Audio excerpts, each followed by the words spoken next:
নমস্কাৰ এই মুহূৰ্তত জনাইছো অসমৰ প্ৰত্যেকগৰাকী জনসাধাৰণৰ বাবে কেইবাটা গুৰুত্বপূৰ্ণ খবৰ। আজি হৈছে 6 জুলাই।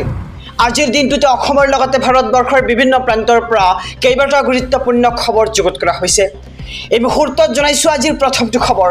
আজিৰ প্ৰথমটো খবৰেই ৰাজ্যবাসীৰ বাবে এটা ডাঙৰ খবৰ। ৰেচন কাৰ্ডৰ লাখ লাখ হিতাধিকাৰীৰ বাবে ডাঙৰ খবৰ। আপোনাৰ পৰিয়ালৰ কোনো লোকৰ নাম অন্তৰ্ভুক্ত হোৱা নাই নেকি ৰেচন কাৰ্ডত?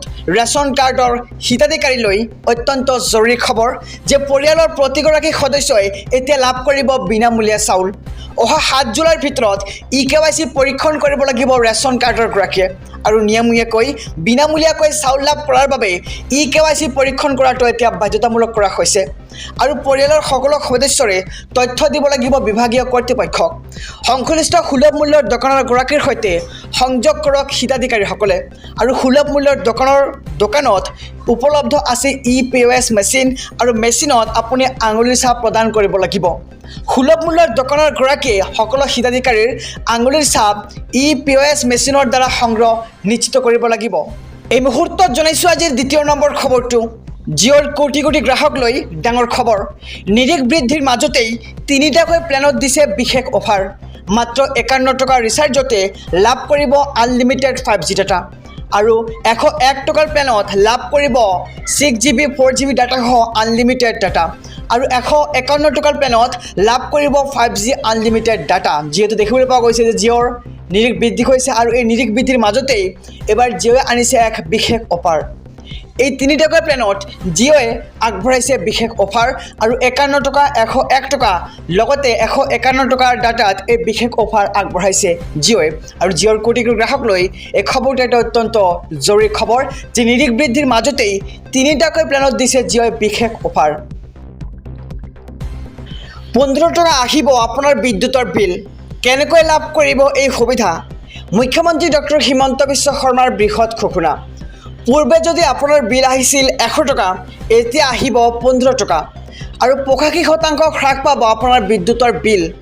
বিনামূলীয়া বিদ্যুতক লৈ হিমন্ত বিশ্ব শৰ্মাৰ ডাঙৰ ঘোষণা আৰু প্ৰধানমন্ত্ৰী সূৰ্য ঘৰ বিজুলী যোজনাৰ অধীনত লাভ কৰিব আপুনি বিনামূলীয়া বিদ্যুৎ আৰু প্ৰতিটো ঘৰৰ ছাদত লগোৱা হ'ব ছ'লাৰ পেনেল।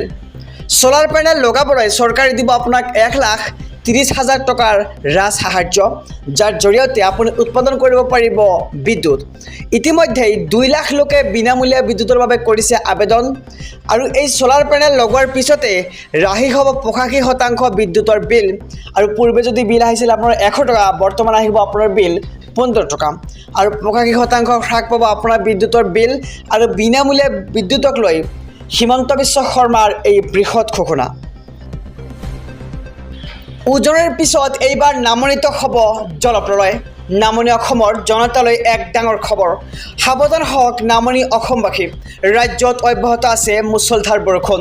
নামনি অসমত জটিল ৰূপ ল'ব এবাৰ বানে।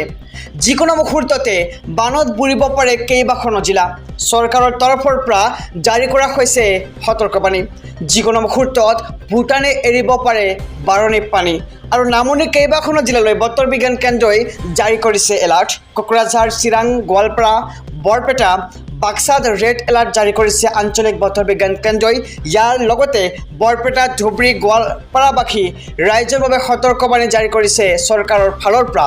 লগতে ধুবুৰী, গোৱালপাৰা, বৰপেটা জিলাত জটিল হ'ব বান পৰিস্থিতি আৰু বাক্সা, চিৰাং, নলবাৰীতো জলপ্ৰলয়ৰ আশংকা। উজনি আৰু উত্তৰ অসমত ইতিমধ্যে বানে লৈছে কালৰূপ আৰু অধিক ভয়াৱহ হ'ব পাৰে নামনি অসমৰ বান পৰিস্থিতি। উজনিৰ পিছত এইবাৰ নামনিত হ'ব জলপ্ৰলয় আৰু নামনি অসমৰ জনতালৈ এই খবৰটো এটা অত্যন্ত জৰুৰী খবৰ যে এইবাৰ সাৱধান হওক নামনি অসমবাসী, কিয়নো ৰাজ্যত এইবাৰ অব্যাহত আছে মুছলধাৰ বৰষুণ।